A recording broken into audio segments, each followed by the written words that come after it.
And now there's a handful of guys who aren't going to the scouting combine. Sean McVay said last week he's not going. Matt LaFleur of the Packers confirmed he's not going. Mike McCarthy, the Cowboys, isn't going. Robert Saleh isn't going, although I'm now told he might make a cameo appearance late in the week. Kyle Shanahan not expected to attend either. He's one of the first ones to skip it. I'm surprised, but I'm not. There are other coaches who would say it's very valuable to be there, but the argument is, look, I can watch all the workouts on tape whenever I want. I don't have to be there sitting in the stands watching them. Everything is recorded. I can watch it at my leisure. I don't disrupt my routine.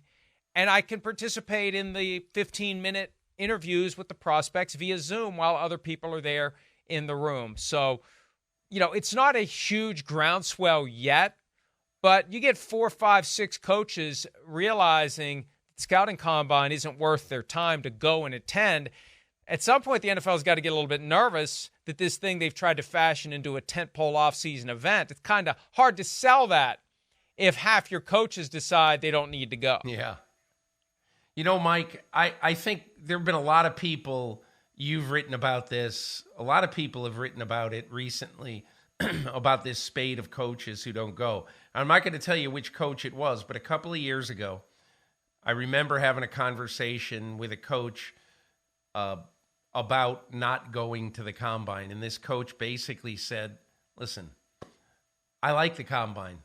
And when I was an assistant coach, I really liked the combine a lot because I would get to see guys who I wouldn't see during the season and really good friends of mine. And maybe one night we stay out a little bit too late, have a few drinks, and really get to be friendly with guys who maybe we used to work with for 5 years together. And I love that part of it.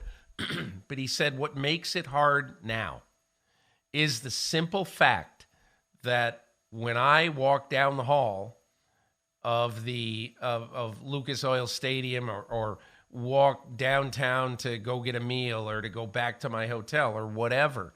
I mean, I know some coaches who basically will not walk 2 blocks. They'll have a car and they'll have a driver there pick them up so that they can just get taken right to the front door of their hotel and go up and go to their rooms. And you say, oh, man, they're big dog in it, men of privilege, all that. It isn't that. It's the fact that this is a job convention. And there are people who are unemployed there who are hitting every coach they see and say, hey, how you doing? And it's hard to ignore that if you're just walking around the city. Because Indianapolis is really one of the great cities in this country. I love it. It's a walking city. I always, when I go to the combine, I get a cab downtown, and I never get in a car again. There are times if I've got to meet somebody somewhere, but in essence, you just walk everywhere. It's fantastic.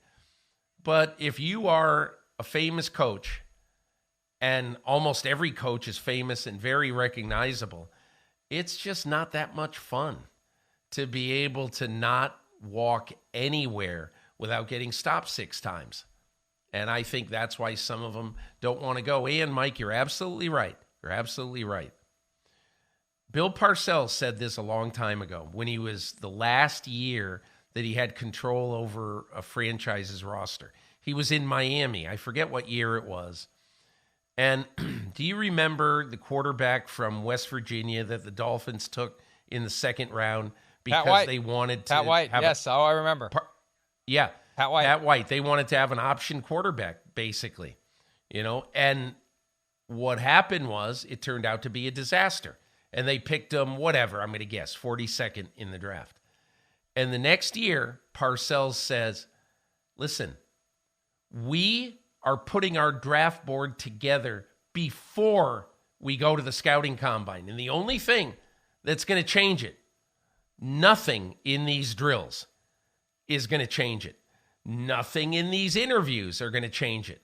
What's going to change it is the medical exams, if we have to downgrade a guy for medical, or if we find out he's got some arrest record or there's something in his personality or something like that.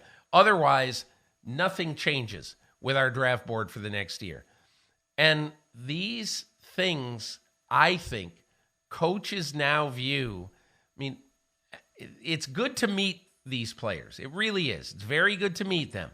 However, at the end of the day, very little of that translates to who they're actually going to draft.